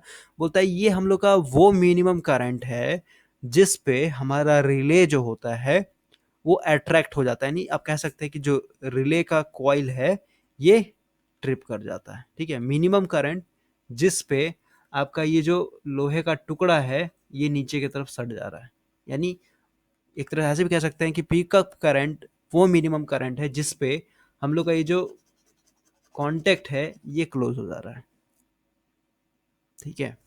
अब सोलेनॉइड टाइप देखिए, इसका मैं फोटो दिखाता हूँ, उसी में समझ लेंगे। देखिए ये हम लोग का सोलेनॉइड टाइप का फोटो दिखाया गया है। इसमें भी सेम है, यहाँ पे आपका एक कोर होगा आयरन का, ठीक है, और ये लैमिनेटेड आयरन कोर होता है, और इसके ऊपर हम लोगों ने वाइंडिंग कर रखा है, रेड कलर का वाइंडिंग दिखा रहा है। इसके अंदर हमारा नॉर्मल करंट फ्लो होगा जब हमारा सिस्टम नॉर्मल ऑपरेटिंग कंडीशन में होगा, और जैसे हमारे सिस्टम में फॉल्ट आएगा तो करंट का वैल्यू बढ़ जाएगा। करंट का वैल्यू बढ़ गया, इसका मतलब आपका ये मैग्नेटिक फील्ड बढ़ जाएगा, क्योंकि आपको पता है फ्लक्स जो होता है डायरेक्टली अपोजिट होता है करंट के ऊपर। करंट बढ़ गया तो आपका मैग्नेटिक फील्ड बढ़ गया, मैग्नेटिक फील्ड बढ़ गया यानी आपका ये जो मैग्नेटिक फील्ड यहाँ पे बन रहा है ये पहले से बहुत ज़्यादा स्ट्रांग हो गया। अब पहले ज़्यादा जैसे ही स्ट्रांग हो गया तो क्या होगा, ये जो प्लंजर है आपका आयरन, ये लोहे का टुकड़ा है एक तरीके से, प्लंजर जिसको बोलते हैं, ये ऊपर की तरफ घिसक जाएगा, ठीक है। ऊपर तरफ घिसक गया यानी फिर से आपका यहाँ पे क्या हो गया, मूवमेंट आ गया। मूवमेंट आ गया इसका मतलब क्या, ये वाला जो पत्ती है ना ये आपका नीचे की तरफ सरक गया, ठीक है। मूवमेंट मतलब ये ऊपर भाग रहा है, ऐसा मतलब क्या हो रहा है, कहीं ना कहीं आपका हिल रहा है, ठीक है, मैकेनिकली कोई मूवमेंट हो रहा है उसके अंदर। तो फोटो में तो दिखाता नहीं है आपको कहीं पे भी कि होता क्या ऐसा एक्चुअली, लेकिन जो स्टार्टिंग में फोटो दिया हुआ था उसमें आपको एक्सप्लेन किया गया, यानी ये आपका ये नीचे सट जा रहा, सट जा रहा है, इसका मतलब क्या हो गया कि बैटरी से पावर आपका मेन कॉइल पे पहुंच गया, और ये फिर सर्किट ब्रेकर के कॉन्टेक्ट को पीछे खींच लेगा। उसी तरीके से हमारा अगला है बैलेंस्ड बीम टाइप रिले। तो इसका फोटो यहाँ पे दिया हुआ है, देखिए इस वाले फोटो में देखिए, यहाँ पे क्या है कि ये हम लोग का बीम है, और ये बीम अभी क्या है, हॉरिजेंटली रखा हुआ है। अब देखिए इस बीम में यानी लेफ्ट साइड में हम लोगों ने एक तरीके से ये वाला रखा हुआ है लगा करके, बस इसको उल्टा कर दिया, ये लोहे का टुकड़ा है और यहाँ पे हमारा कॉइल लपेटा हुआ है, ठीक है, कोर के ऊपर कॉइल लपेटा हुआ है। तो जब हमारा नॉर्मल सिस्टम होगा यानी नॉर्मल कंडीशन होगा तो इस कॉइल के अंदर करंट फ्लो हो रहा मान लो आई एम्पियर। अब जैसे ही फॉल्ट होगा तो करंट का वैल्यू बढ़ गया, करंट का वैल्यू बढ़ गया यानी इसके चारों जो मैग्नेटिक फील्ड बन रहा होगा स्ट्रॉन्ग बन गया। हाँ, अब स्ट्रॉन्ग मैग्नेटिक फील्ड बन गया तो इसे क्या होगा, घिंच जाएगा नीचे की तरफ, समझ रहे हैं। तो घिंचेगा तो क्या होगा, एक फिर से यहाँ पे मूवमेंट आ गया, मूवमेंट आ गया तो एक तरीके से सर्किट क्या होगा, क्लोज हो गया, यानी ये वाला अगेन यहाँ पे ये आपका फिर से क्या हो गया, ये सट गया एक तरीके से, यहाँ पे डाउन हो गया एक तरीके से, तो आपका फिर से पावर जो है मेन कॉइल में पहुंच गया और ये सर्किट ब्रेकर को फिर से ओपन कर देगा। तो ये पूरा पूरा थ्योरी है, थोड़ा बहुत अगर आप इसको पढ़िएगा तो वही सब लिखा हुआ है, मैं आपको डायरेक्ट यहाँ पे एक्सप्लेन कर दे रहा हूँ। चलिए आगे बढ़ते हैं, और ये रियल लाइफ में हमारा इलेक्ट्रोमैग्नेट कैसा होता है रिले ये दिखाया गया है। देखिए यहाँ पे वाइंडिंग किया हुआ एक तरीके से, इसके अंदर वाइंडिंग होगा, इसके अंदर जैसे सप्लाई जाएगा तो मैग्नेटिक फील्ड बनेगा, और ये सब पत्ती दिखाया गया। तो ये सब आप यूट्यूब पे वीडियो देखना चाहिएगा, या फिर आपके अंदर इंटरेस्ट है ये सब जानने के लिए तो आप देखिए, ऐसा बना हुआ है वीडियो, मैं सजेस्ट कर दूंगा ऐसे मुझे कोई मिलेगा इंपॉर्टेंट तो। देखिए नेक्स्ट है हम लोग का इंडक्शन रिले। तो इंडक्शन रिले में एक चीज़ आपको इम्पॉर्टेंट याद रखना है कि ये सिर्फ और सिर्फ हम लोग एसी के लिए यूज़ करेंगे, लेकिन इससे पहले वाला इलेक्ट्रोमैग्नेटिक रिले जो मैंने आपको बताया दो तीन तरह का टाइप्स, उसमें हम लोग एसी और डीसी दोनों में यूज़ करते हैं, ये हमेशा याद रखना है। अभी देखिए यहाँ पे एक वर्ड आ रहा है इंडक्शन। तो इंडक्शन मतलब हमारा ट्रांसफार्मर के प्रिंसिपल के बारे में बात कर रहा है। तो ट्रांसफार्मर का प्रिंसिपल यहाँ पे मैं थोड़ा सा एक्सप्लेन कर देता हूँ, और हम लोग को उससे भी ज़्यादा इंपॉर्टेंट है समझना ईडी करंट क्या होता है। तो अगर हम लोग ट्रांसफार्मर की बात करें तो ट्रांसफार्मर में हमारा एक कोर होता है, और इस कोर के ऊपर हमारा क्या होता है, वाइंडिंग किया हुआ रहता है इस तरीके का। मान लेते हैं ये आपका प्राइमरी वाइंडिंग है इस तरीके का, और इधर आपका सेकेंडरी वाइंडिंग है। तो अभी क्या है यहाँ पे, इधर तो आप एसी दीजिएगा, तो एसी करंट का नेचर होता है हर एक हाफ साइकिल के बाद क्या होगा, अपने आप को चेंज करने, इसका डायरेक्शन चेंज होता है। इसका मतलब इसके अंदर आपका करंट फ्लो रहा है एसी, यानी इस वाइंडिंग के अंदर जो मैग्नेटिक फील्ड बनेगा वो कैसा बनेगा, पल्सेटिंग बनेगा, यानी एक बार नॉर्थ बनेगा, एक बार साउथ बनेगा, एक बार साउथ बनेगा, एक बार नॉर्थ बनेगा। क्यों, क्योंकि आपका करंट का डायरेक्शन बार बार चेंज हो रहा है, ठीक है। यानी अगर आपने 50 हर्ट्ज सप्लाई वाला एसी करंट दिया तो इसका मतलब क्या हो कि एक सेकंड में आपका ये जो north south north south north south हो रहा है ना यहाँ पे, ये 50 बार होगा। ठीक है, तो आप कह सकते हैं यहाँ पे टेक्निकली कि D five by d T हो रहा है, यानी समय के साथ आपका फ्लक्स चेंज हो रहा है। समझ रहे हैं? फिर कह सकते हैं कि फ्लक्स हमारा ऑटोमेटिक क्या हो रहा है, कट हो रहा है, अपने आप कट हो रहा है। ठीक है, एसी ने एसी करंट देने के कारण। तो यहाँ पे आपका फ्लक्स जो है ऑलरेडी चेंज हो रहा है। ठीक है, और आपने एक आयरन का कोर बिछा रखा है यहाँ पे, ये आयरन का कोर है ना एक तरीके से। देखिए यहाँ पे आने से पहले एक चीज मैं आपको बता देता हूँ। इमेजिन कीजिए, जैसे आपने देखा है ना, या मान लेते आपके पास मटका है और इस मटके में दूध रखा हुआ है, तो गांव में कैसे इस मटके में एक तरीके से दूध बिल्ली ना आके पिए, तो इस मटके को हम लोग क्या करते हैं, बीचों बीच जैसे पंखा सीलिंग फैन कैसे टंगा हुआ रहता है वैसे ही टांगते हैं ना, ताकि बिल्ली इसमें दूध ना पी जाए, या फिर दही रखा हो तो उस चीज़ को ना खा जाए। यानी बीचों बीच रखते हैं, कहीं से भी दीवार नहीं, कहीं से कुछ नहीं, बीच में हमने टांग दिया बस, सीलिंग से सहारा लेकर के, जैसे पंखा टंगा उस तरीके से। तो ऐसे ही समझिए कि आपका एक मैग्नेट है, ठीक है, और ये टंगा हुआ है इस तरीके से, जैसे मटका टंगा उसी तरीके से टंगा हुआ है। तो इसका मतलब क्या हुआ कि इसके चारों तरफ क्या एयर ठीक है, हवा में टंगा हुआ है। यानी जो इसका मैग्नेटिक फील्ड बन रहा होगा ये हवा से होकर के जा रहा होगा। अगर ये नॉर्थ है और ये साउथ है, इसका मतलब क्या हुआ कि ये जो फील्ड फ्लक्स लाइन निकल रहा है ये हवा से होकर के नॉर्थ पोल से साउथ पोल में घुस रहा होगा। समझ रहे हैं इस चीज को? तो अगर यहाँ पे मैं एक लोहे का टुकड़ा रख दूं, ठीक है, बगल में इसके लोहे का टुकड़ा रख दूं, मान लीजिए हम लोग का आयरन है, तो अब क्या होगा, जैसे हम लोग का करंट का नेचर होता है कि हमेशा वो लो रेजिस्टेंस पाथ फॉलो करता है, तो ठीक उसी तरीके से अभी ये एयर है, यानी चारों तरफ एयर था, तो एयर का जो रिलक्टेंस है वो क्या होगा, हाई होगा। एयर में रिलक्टेंस हमारा हाई होगा। लेकिन जैसे ही हम लोगों ने इस मैग्नेट के बगल में एक लोहे का टुकड़ा रखा, तो लोहे का टुकड़ा क्या है, एक तरीके से लो रिलेक्टेंस पाथ है, यानी इसका जो रिलेक्टेंस है वो कम है।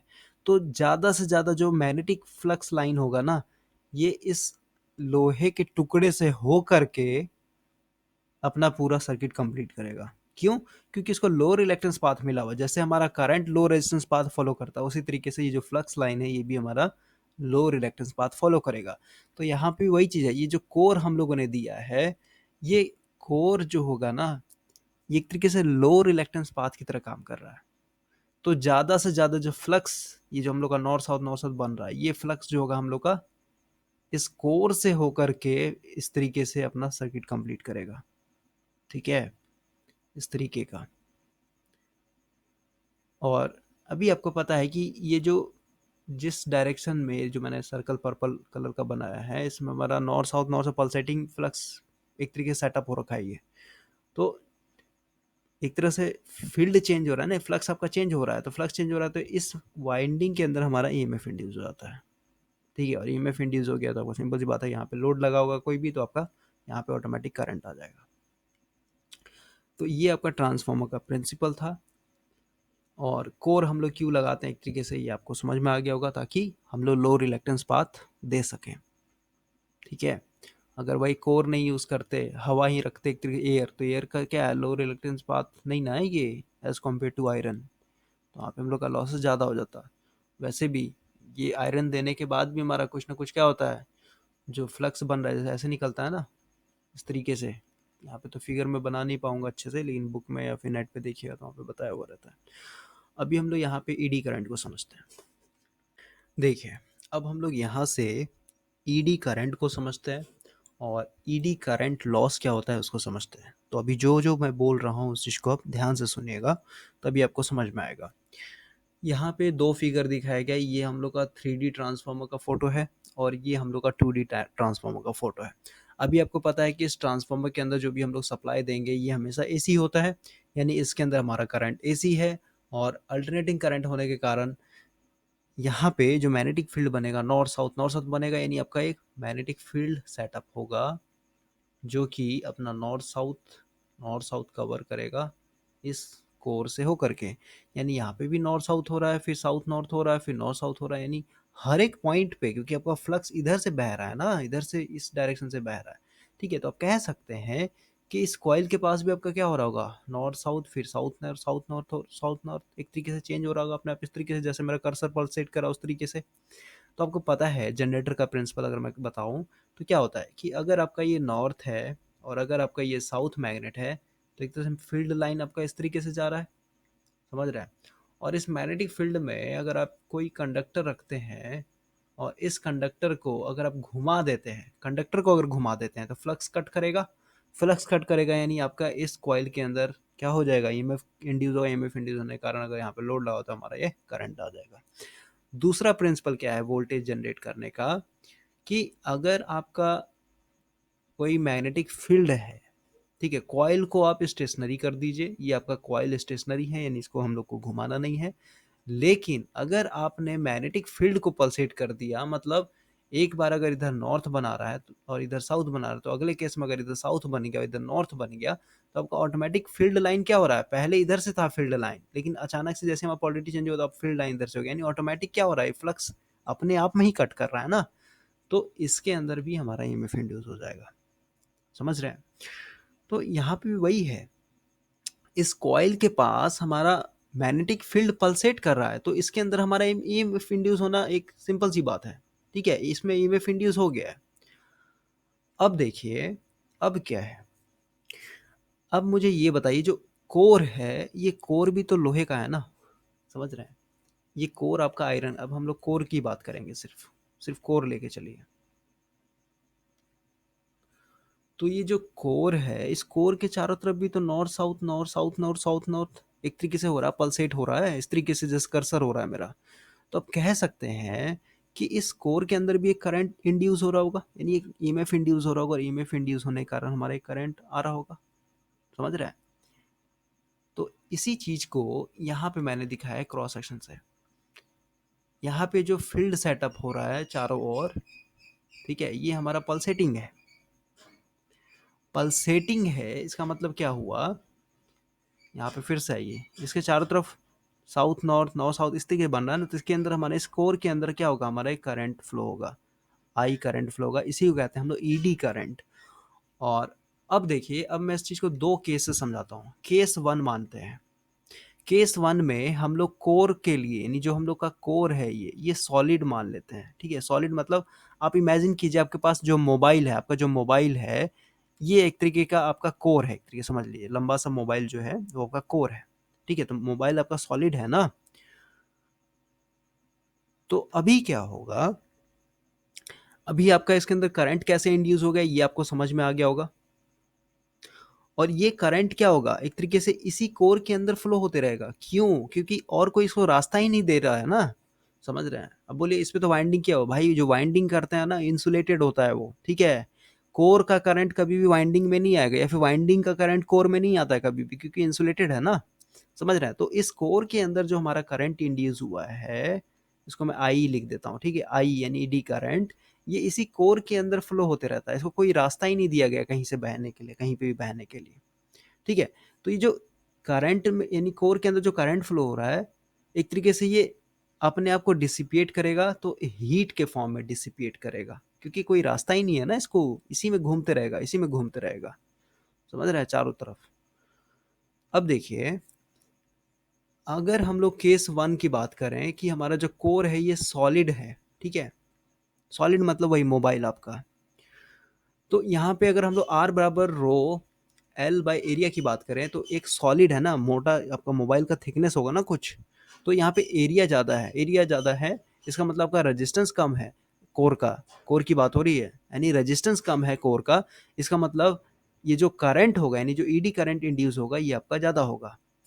इसीलिए हम लोग वहाँ पे क्या करते हैं, कोर के लिए पतला पतला पत्ती बनाते हैं, यानी जिसको हम लोग बोलते हैं लैमिनेटेड, जैसे सिक्का है ना, 1 रुपए का सिक्का है, ठीक है, तो 1 रुपए के सिक्के को दूसरा है उसके ऊपर एक का सिक्का, जैसे सिक्के का बिल्डिंग हम लोग बनाते हैं ना, समझ रहे हैं, सिक्के का बिल्डिंग देगा, एक के ऊपर एक, एक के ऊपर एक, एक के ऊपर एक, एक के ऊपर एक रखना।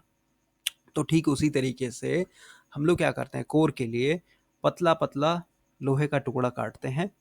देखिए इसमें अगर मुझे दिखाना हो ना, तो ये कुछ इस तरीके से होता है, ठीक है, और अभी मैं आपको एक फोटो दिखाऊंगा, इस तरीके से पतला पतला है। अब यहाँ पे क्या होगा कि हर एक पतला पतला टुकड़ा जो है अपने आप में एक सॉलिड कोर है, ठीक है।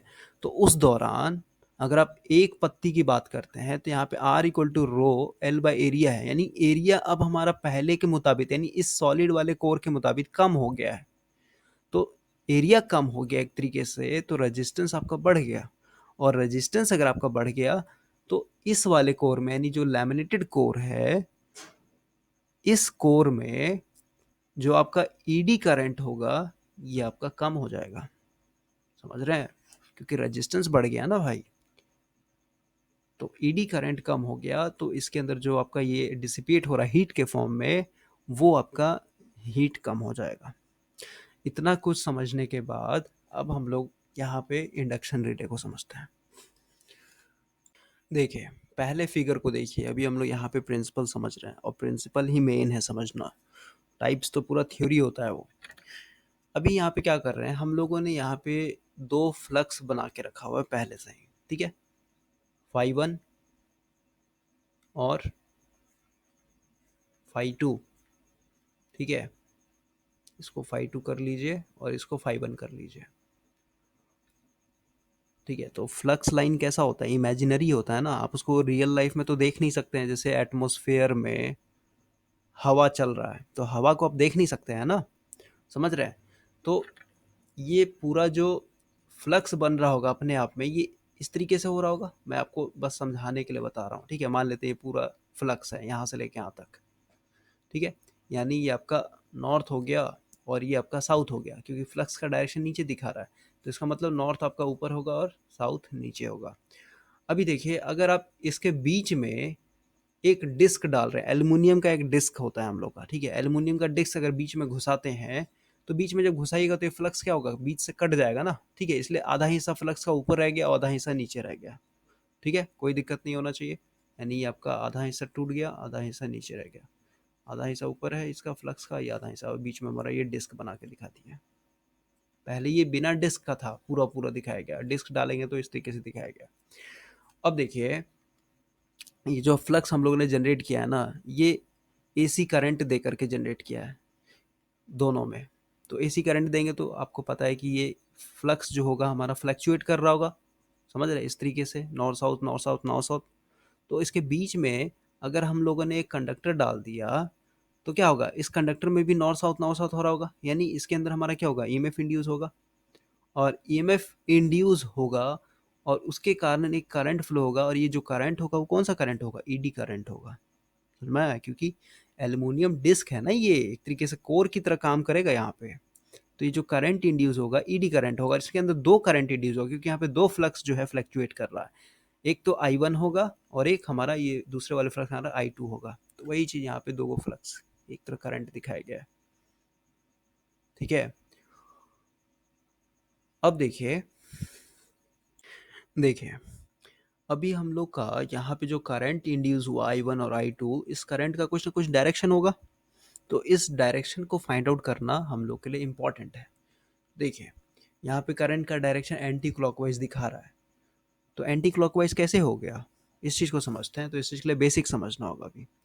तो मान लेते हैं कि अभी हम लोग का जो करंट है, ये करंट मॉनिटर के अंदर घुस रहा है, समझ रहे हैं, यानी मॉनिटर के स्क्रीन में घुस रहा है। तो अगर आप यहाँ पे राइट हैंड थंब रूल लगाइएगा, राइट हैंड थंब रूल कैसा होगा, या फिर ऐसे समझ लीजिए, ये आपका एक कंडक्टर है और ये सब मैंने बताया था बेसिक में ही। ये आपका कंडक्टर है और इस कंडक्टर के अंदर जो करंट फ्लो हो रहा है, ये मान लेते इधर है, डाउनवर्ड डायरेक्शन में करंट जा रहा है। तो इसका मैग्नेटिक फील्ड निकालना होगा हम लोग को। तो कैसे करते हैं, अंगूठा को हम लोग नीचे लगाएंगे, है ना, यानी आपका जो फिंगर होगा ये चारों फिंगर इस तरीके का होगा, और जो अंगूठा होगा ये आपका नीचे आएगा, ठीक है। यानी आप कहेंगे एक तरीके से कि करंट अगर डाउनवर्ड डायरेक्शन में फ्लो हो रहा है इस कंडक्टर के अंदर, तो जो हमारा मैग्नेटिक फील्ड बनेगा, इस कंडक्टर को इधर दिखा रहा हूँ मैं, ठीक है, करंट का डायरेक्शन नीचे है, जो मैग्नेटिक फील्ड बनेगा वो हम लोग का इस डायरेक्शन में बनेगा, समझ रहे हैं।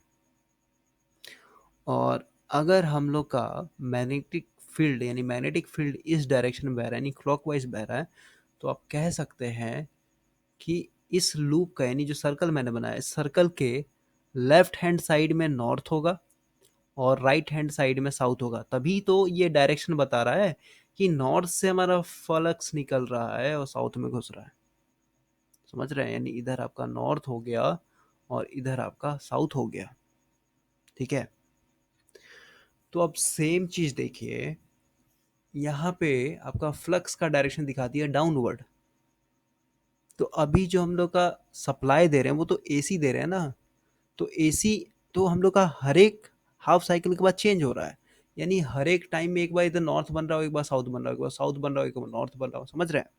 तो अभी हम लोग एक इंस्टेंट पे पॉज हो जाते हैं। मान लेते हैं अभी हम लोग का हाफ साइकिल ही चल रहा है सिस्टम में, हाफ साइकिल में हम लोगों ने पॉज कर दिया है सिचुएशन को। तो अभी यहाँ पे क्या है कि ये नॉर्थ होगा और ये आपका साउथ होगा, क्योंकि फ्लक्स जो है डाउनवर्ड डायरेक्शन में नॉर्थ से निकल रहा है और साउथ में घुस रहा है। बिल्कुल सही बात है। तो अभी देखिए यहाँ पे क्या होगा। देखिए, वहाँ पे थोड़ा सा स्पेस क्लियर करना था इसलिए मिटाना पड़ा। यहाँ पे मान लेते हैं कि ये हम लोग का नॉर्थ बना हुआ है, क्योंकि अभी हम लोग हाफ साइकिल पे पॉज हो रखे हैं। ये नॉर्थ है और ये साउथ है। तभी तो हमारा ये फ्लक्स जो है डाउनवर्ड डायरेक्शन में आ रहा है। समझ रहे हैं? तो अभी मैं यहाँ पे एक लूप मान सकता हूँ। अब कैसा लूप मान सकते हैं हम लोग यहाँ पे? तो यहाँ पे हम लोग कलर ले लेते हैं। ये मैं इस तरीके का लूप मान सकता हूँ, और इस लूप में जो डायरेक्शन होगा ये हम लोग का इस तरीके का हो सकता है। ठीक है, यानी क्लॉकवाइज। तभी तो भाई इसको मैं नॉर्थ कह सकता हूँ कि इस यहाँ से हम लोग का फ्लक्स निकल रहा है, यहाँ से ये फ्लक्स निकल रहा है और साउथ में घुस रहा है। समझ रहे हैं?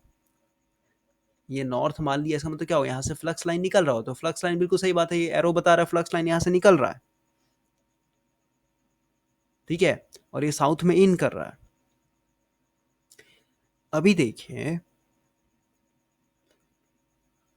अभी यहाँ पे अगर आपने राइट हैंड थंब रूल लगाया, आपने राइट हैंड थंब रूल कैसे लगाएंगे हम लोग? तो अंगूठा जो है आपका ये इधर हो जाएगा, और ये जो आपका चार फिंगर है, ये चार फिंगर आपका डाउनवर्ड डायरेक्शन में आ जाएगा।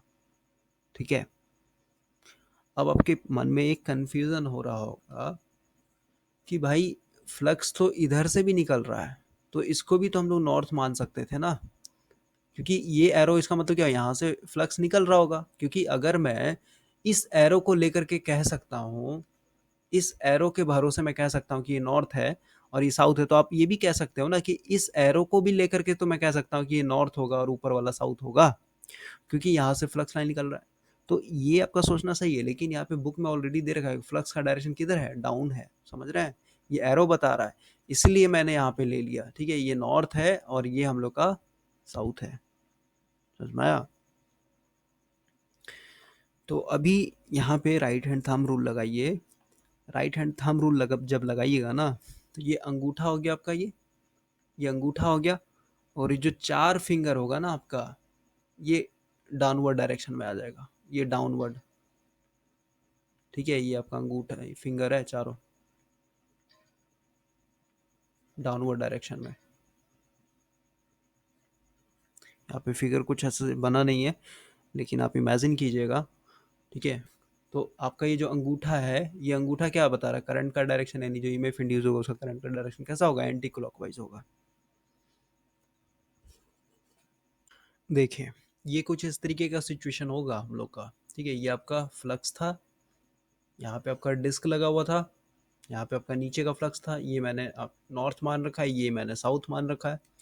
यहाँ पे जो हमारा करंट इंड्यूस हुआ है इसके कारण, इस तरीके का। तो अभी देखिए, अभी हम लोग को करंट का डायरेक्शन नहीं पता है, लेकिन हम लोग को फ्लक्स का डायरेक्शन पता है। ठीक है, तो आपको पता है कि जो चारों फिंगर यहाँ पे मुड़ रहा है, ये आपको फ्लक्स का डायरेक्शन देता है। ठीक है, तो फ्लक्स के डायरेक्शन में मैंने कर दिया कि ये नॉर्थ है और ये साउथ है, तो अंगूठा ऑटोमेटिक क्या हो गया आपका, इस डायरेक्शन में आ गया ना, तो इस डायरेक्शन में आपका ये करंट इंड्यूस होगा। ठीक है, I1 हो गया, और उसी तरीके से बगल वाले कारण I2 हमारा इंड्यूस होगा। उसमें भी हम लोग ऐसे ही हम लोग फ्लक्स का डायरेक्शन के हिसाब से अपना ये चारों उंगली एडजस्ट कर लेंगे, और अंगूठा जिधर आपका पॉइंट करेगा वो आपका करंट का डायरेक्शन होगा।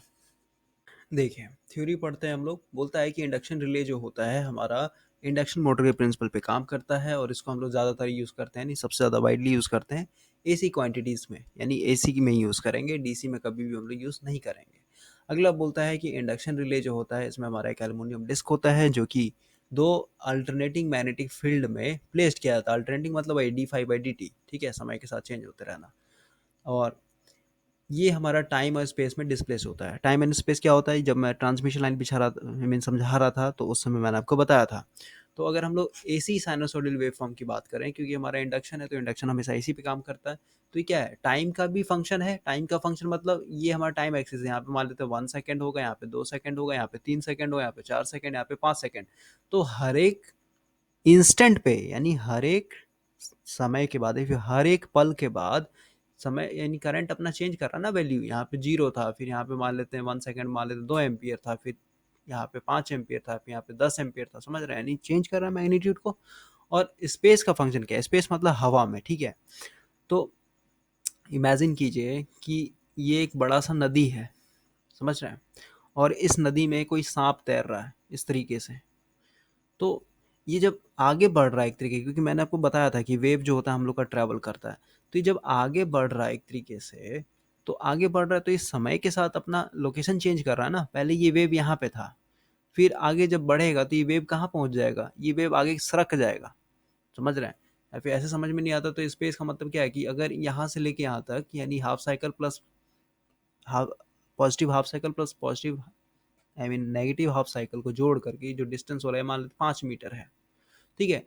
तो ये जो वेव है ये डिस्टेंस के साथ भी तो एक तरीके से वैरी कर रहा है ना, ठीक है। यहाँ पे कुछ होगा, यहाँ पे आइएगा, यानी इस पॉइंट पे आएगा तो आपको क्या मिलेगा, ये वाला वैल्यू मिलेगा। इस पॉइंट पर रहेगा तो आपको कौन सा, ये वैल्यू मिलेगा। इस पॉइंट पर रहेगा तो आपको ये वाला वैल्यू मिलेगा। तो टाइम और स्पेस दोनों का फंक्शन होता है। अगला है, आगे बोलता है कि जो हमारा एल्युमिनियम डिस्क लगा हुआ है उसके ऊपर एक टॉर्क, यानी एक फोर्स जनरेट होता है। अब ये फोर्स कैसे जनरेट होता है, तो देखिए डीसी मोटर का प्रिंसिपल पे आते हैं। ये हमारा नॉर्थ है और ये हमारा साउथ है। अगर हम लोग मैग्नेटिक फील्ड में एक कंडक्टर रखते हैं तो इस कंडक्टर के ऊपर क्या होता है, हमारा एक फोर्स लगता है जिसको बोलते हैं B I L sine theta, ठीक है। तो ठीक इसी तरीके से हम लोग का यहाँ पे क्या है, सेम चीज़ है ना, कि हम लोग यहाँ पे मैग्नेटिक फील्ड में एक एल्युमिनियम डिस्क रख रहे हैं। तो एल्युमिनियम डिस्क क्या है, अपने आप में कंडक्टर है, तो इसके ऊपर भी हमारा क्या होगा, फोर्स लगेगा। और आपको पता है कि चाहे वो हमारा डीसी मोटर हो या फिर डीसी जनरेटर हो, खासकर डीसी मोटर की बात करें तो डीसी मोटर में हम लोग सप्लाई क्या देते हैं, डीसी करंट देते हैं। लेकिन यहाँ पे हमारा क्या लगता है, कम्यूटेटर लगा होता है। कम्यूटेटर क्या कर देता है, इस डीसी को एसी में कन्वर्ट कर देता है। यानी आप कह सकते हैं इस वाइंडिंग के अंदर में भी हमारा जो करंट है ये एसी है, यानी अल्टरनेटिंग है। तो जब भी हमारा अल्टरनेटिंग होगा तो यहाँ पे क्या होगा, हमारा D five by d T होगा, समझ रहे हैं।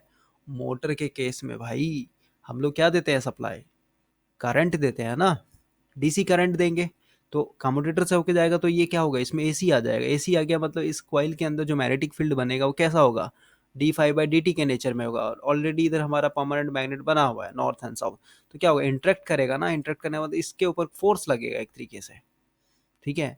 तो वही चीज़ यहाँ पे भी है, इसमें कुछ बड़ी बात नहीं है। आगे बोलता है to understand the production of torque, यानी टॉर्क जो है हमारा कैसे यहाँ पे प्रोड्यूस होता है इंडक्शन रिले में। तो अभी हम लोगों ने इस फिगर को, मैंने आपको स्टार्टिंग में समझा दिया है, उसी चीज़ को बता रहा है। बोलता है कि इसमें दो फ्लक्स है, फाई वन और फाई टू, जो कि हमारा phase different different phase angle पे, बिल्कुल सही बात, फेज एंगल होगा तभी तो एक तरीके से हमारा वो कट करेगा ना, आई मीन टॉर्क जनरेट करेगा।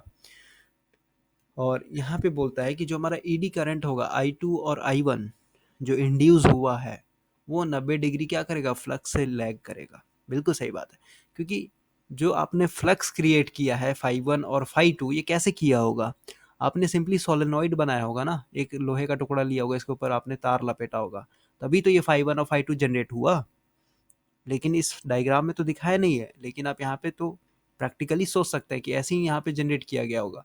तो ये जो आपका कॉइल के कारण फ्लक्स बन रहा है, इसका मतलब क्या है, ये कॉइल, यानी कॉइल कहीं पे भी तो वो इंडक्टेंस है ना, तो इससे जो करंट इंड्यूस होगा वो भी क्या करेगा, इससे 90 डिग्री लैग करेगा। या फिर नहीं समझ में आता है तो सिंपली याद रखिए कि जो हमारा करंट होता है ट्रांसफॉर्मर में, वो फ्लक्स से 90 डिग्री लैग करता है हमेशा। तो वही चीज़ यहाँ पे लिखा हुआ थ्योरी। अब देखिए फाई वन को मान लिया यहाँ पे, क्योंकि यहाँ पे फेज डिफरेंस है 90 डिग्री का, या फिर कुछ भी अल्फा अल्फा डिग्री लेकर के चल रहा है यहाँ पे। तो ये क्या मान लिया, phi one max sine omega t. और उसी तरीके से फाई टू की बात करें तो क्या होगा, phi two max sine omega t plus alpha. Alpha degree जो है हमारा एक तरीके से ये फेज एंगल है, दोनों में फेज एंगल का डिफरेंस है। अब देखिए जो हमारा करंट यानी जो ईडी करंट है, ईडी करंट को यहाँ पे दो करंट है ना, आई वन और आई टू, तो ये किस पे डिपेंड होगा, d phi one by d t. यानी जितना ज़्यादा आपका फ्लक्स जो है समय के साथ चेंज होगा उतना ही ज़्यादा आपका ये आई वन होगा। क्योंकि मैंने आपको बताया कि ये कोर है और इस कोर के अंदर क्या हो रहा है, हम लोग का पल्सेटिंग मैग्नेटिक फील्ड जनरेट हो रहा है, north south south north south north north south. यानी जितना जल्दी जल्दी अप डाउन होगा उतना ही ज़्यादा इसके अंदर क्या होगा, ईएमएफ इंड्यूस होगा, उतना ही ज़्यादा हमारा करंट इंड्यूस होगा। तो वही चीज़ यहाँ पे लिखा हुआ है टेक्निकल लैंग्वेज में।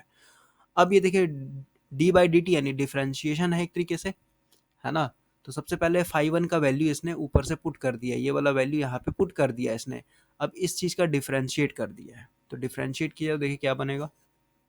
देखिए यहाँ पे डिफ्रेंशिएट करके आपका ये वैल्यू मिल गया और साइन का डिफरेंस कॉस ओमेगा टी हो जाएगा। उसी तरीके से आई टू की वैल्यू की बात करें तो आई टू जो होगा डायरेक्टली प्रोपोर्शनल होगा d phi two by d t. और फाई टू का वैल्यू हम लोगों ने पीछे वाले पेज से वैल्यू डाल दी यहाँ पे, और इसको फिर आप डिफ्रेंशिएट करिएगा तो आपको फिर से ये डायरेक्ट यहाँ पे लिख दिया गया है cos omega t plus alpha. अब यहाँ पे हम लोग फोर्स की बात करते हैं, फोर्स या फिर टॉर्क कुछ भी बोल सकता है। जैसे अगर हम लोग डीसी मोटर की बात करें तो डीसी मोटर में जो टॉर्क होता है हमारा क्या होता है, डायरेक्टली प्रोपोर्शनल होता है फ्लक्स के ऊपर और करंट के ऊपर। तो ठीक उसी तरीके से यहाँ पे F1 यानी फोर्स वन जो आया, क्योंकि यहाँ पे दो मैग्नेटिक फील्ड है ना, समझ रहे हो, दो करंट इंड्यूस हो रहा है, ये फाई वन आई टू पे होता है। और F2 की अगर बात करें तो ये हमारा डायरेक्टली प्रोपोर्शनल है phi two into I one के ऊपर। अब देखिए फोर्स के बारे में समझते हैं, फोर्स का ये फिगर सेकंड नंबर समझना होगा। देखिए इस फोर्स में इस चीज़ को समझने के लिए ज़्यादा दिमाग नहीं लगाना है, यहाँ पे पहले ही लिख दिया गया है कि जो हम लोग का फ्लक्स है ये फाई टू और ये फाई वन, ये क्या है, ये आपस में डिफरेंट है। जैसे यहाँ पे लिखा था ना, अगर हम लोग फाई वन की बात करें तो फाई वन था आपका phi one max sine omega t, और दूसरा था फाई टू था हमारा phi two max sine omega t plus alpha. इसका मतलब क्या हो रहा है कि लीड लैगिंग का कंडीशन आ रहा है, ये आपका लैग कर रहा है और ये आपका अल्फा से लीड कर रहा है। लीड लैग कर रहा है इसका मतलब क्या, कि जो आपका फ्लक्स है, इसको मैं साइनसोइडल वेवफॉर्म में दिखाऊं तो अगर हम लोग फाई वन को लोकेट कर रहे हैं पहले, ठीक है, इसको मैं यहाँ पे इस तरीके से रिप्रेजेंट कर सकता हूँ। देखिए इसको मैं इधर बनाता है तो स्पेस नहीं है, इस तरीके से रिप्रेजेंट कर सकता हूँ। तो ये प्लस अल्फा है, प्लस अल्फा मतलब लीड करेगा इस वाले से, ये हमारा फाई वन है। अगर फाई टू को दिखाना हो तो कहीं पीछे से, यानी अगर मैं यहाँ से दिखा दूँ, ठीक है, यानी यहाँ से स्टार्ट होगा, अगर ये देखते हैं लीड कर रहा है ना ये फाई टू, समझ रहे हैं, तो ये आगे पीछे हो रहा है। इसका मतलब क्या हो रहा है कि फोर्स को यहाँ पे इस तरीके से एडजस्ट किया गया है कि ये दोनों आपस में क्या है, डिफरेंट डायरेक्शन में। यानी अगर ये इधर भाग रहा है तो दूसरा फोर्स हमारा इधर भाग रहा है, समझे। तो उसी के चलते अगर नेट फोर्स की बात करें तो नेट फोर्स हमारा क्या होगा, F two minus F one होगा। और ये कैसे होगा, तो अगर आप यहाँ पे थोड़ा बहुत बेसिक जानते होंगे तो ये चीज़ समझ में आएगा आपको। और अगर मैं यहाँ पे समझाऊंगा तो बिना यहाँ पे ऑफलाइन आए हुए ये समझाना पॉसिबल नहीं है। तो अभी बस ये समझ लीजिए कि यहाँ पे ये फेज एंगल यानी डिफरेंस है ना, यहाँ पे लीड लैग कंडीशन कर रहा है दोनों में, तो उसके चलते हमारा ये इस तरीके से एडजस्ट किया गया कि दोनों का फ्लक्स का डायरेक्शन क्या है, डिफरेंट डिफरेंट है। तो यहाँ पे फ्लक्स हमारा माइनस होगा और फ्लक्स का वैल्यू यानी ऊपर से आपको पता है इसका वैल्यू, और इसका वैल्यू पुट कर दिया है और इसका वैल्यू फिर तोड़ करके डाला है इस तरीके से, और यहाँ से आपको मिल गया फ्लक्स जो है, यानी जो फोर्स जो है आपका डायरेक्टली प्रोपोर्शनल है phi one into phi two into sine alpha, ठीक है। तो ये आपका प्रिंसिपल है, यानी फोर्स जो होता है इस डिस्क के ऊपर कैसे जनरेट होता है ये बताइए, क्योंकि हम लोग को तो फोर्स ही जनरेट करना है ना। फोर्स किस लिए जनरेट करना है, क्योंकि हम लोग का ये जो प्लंजर है यहाँ पे ट्रिप कॉइल का, इसको नीचे खींचने के लिए फोर्स चाहिए हम लोग को, ठीक है। यहाँ पे फोर्स जनरेट होगा तभी तो ये खींचेगा इसको, सिंपल भाषा में अगर मैं कहूँ तो तभी तो हमारा ये मेन वाइंडिंग जो है बैटरी से कनेक्ट होगा। देखिए बहुत लोग को यहाँ पे इस चीज़ को समझने में दिक्कत हो रहा होगा, एफ वन बराबर हमारा फाइव वन आई टू कैसे हो गया, और एफ टू बराबर हम लोग का phi two into I one कैसे हो गया, या फिर ये जो फिगर सेकंड नंबर फिगर है इसका क्या मतलब है।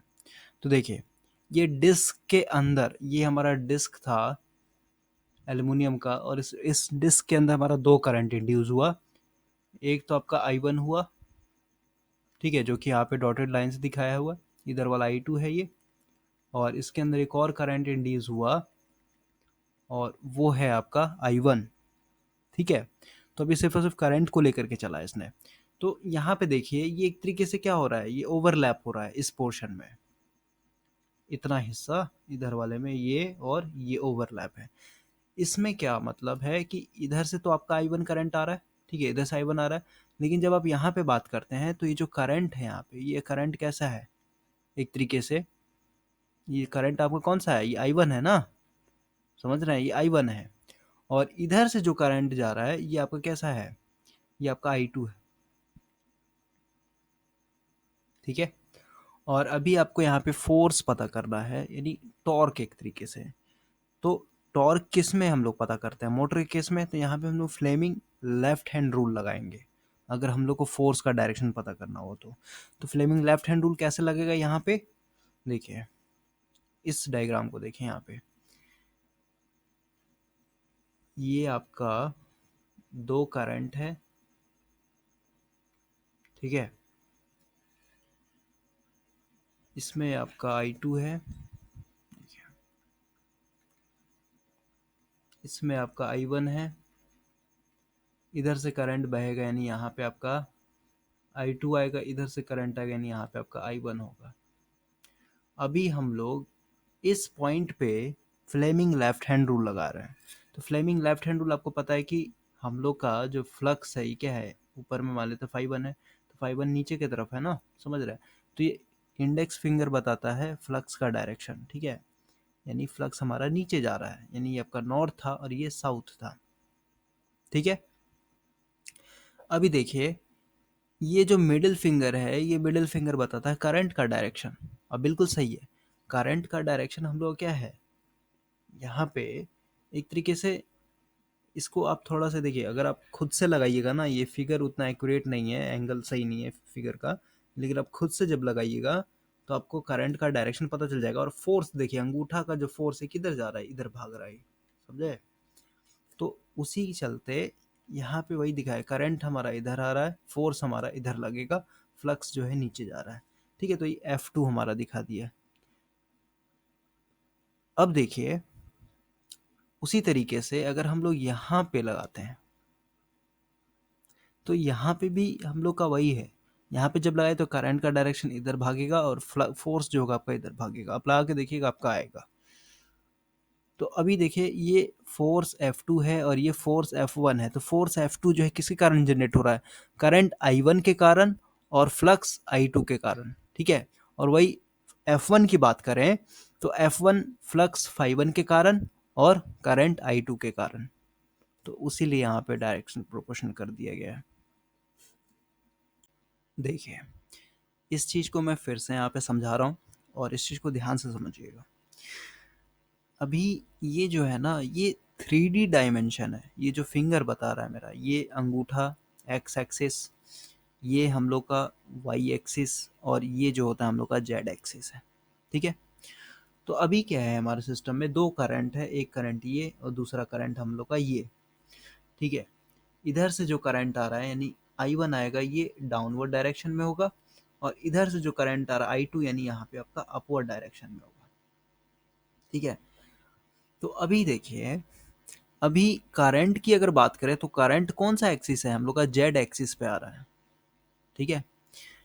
यानी आपका, और ये जो फ्लक्स है, फ्लक्स तो आपका फिक्स है ना, ये फ्लक्स हम लोग का डाउनवर्ड डायरेक्शन में, यानी आपका ऊपर में नॉर्थ है, ये नीचे में साउथ है।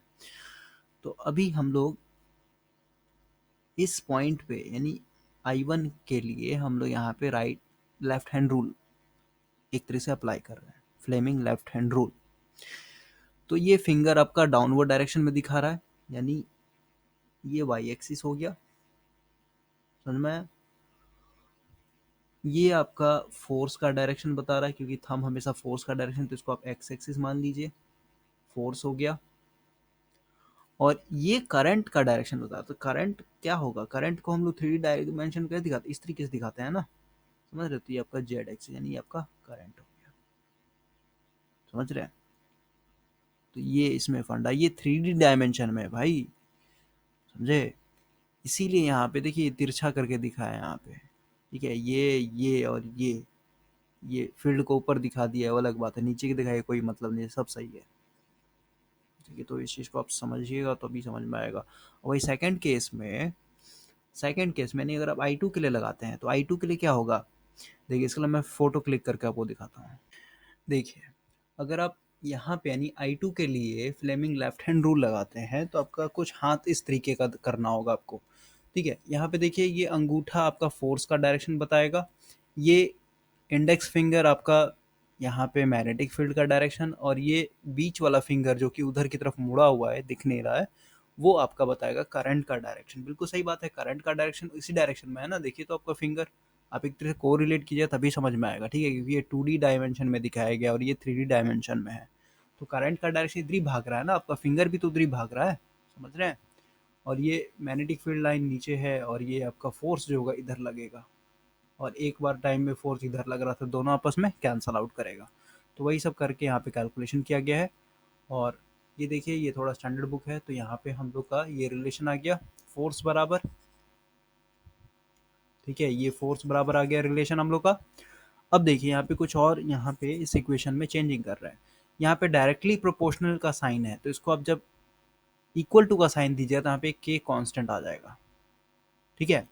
और यहाँ पे जो m है यानी फाई m1 और फाई टू एम, इसको हम लोगों ने क्या कर रहे थे, ड्रॉप यानी हटा दिया गया है, तो हम लोग का ये एक्सप्रेशन बन गया। अभी देखिए यहाँ पे जो फाई वन और फाई टू है आरएमएस वैल्यू, अब बोलता है कि अगर हमारा ये जो फ्लक्स है फाई वन और फाई टू ये सेम ही एक ही करंट से अगर प्रोड्यूस किया गया होगा, तो यहाँ पे क्या कर सकते हैं, जो फाई वन और phi two into sine theta, यानी यही है ना फोर्स बराबर ये, तो अगर हम लोग यहाँ पे ये जो फ्लक्स फाई वन और फाई टू एक ही करंट से अगर प्रोड्यूस कर रहे हैं, तो फाई जो होता है हमारा क्या होता है, डायरेक्टली प्रोपोर्शनल करंट के ऊपर होता है, तो सिंपल सी बात है इस फ्लक्स की जगह मैं करंट लिख सकता हूँ, यानी आई इंटू आई लिख सकता हूँ इंटू साइन थीटा, समझ रहे हैं भाई?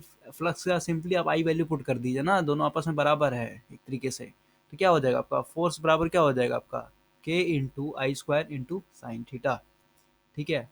उसी तरीके से बोलता है कि जहाँ पे हमारा ये जो थीटा है, ये थीटा क्या है, फ्लक्स फाई वन और फाई टू के बीच का एंगल, समझ में आया? और वही बोलता है कि अगर हमारा ये जो करंट है ये m और n मान लिया जाए, तो उस समय जो हमारा इक्वेशन, तो इसका मतलब नहीं ये हम लोग के लिए इक्वेशन मेन है, ठीक है? यहाँ पे फोर्स जो होता है, अगर हमारा मैग्नेटिक फील्ड एक ही करंट से बनाया गया है, तो वहाँ पे हम लोग ये आई स्क्वायर इंटू साइन थीटा हो जाता है, एक के कांस्टेंट है हम लोग के लिए। तो ये पूरा पूरा प्रिंसिपल था, मे बी आपको ये समझ में आया होगा। सो आज के लिए इतना ही, thanks for watching this video, see you next time. और इसके बाद कुछ इंपॉर्टेंट डेफिनेशन है, उसको हम लोग डिफाइन करेंगे और फिर आगे बढ़ेंगे।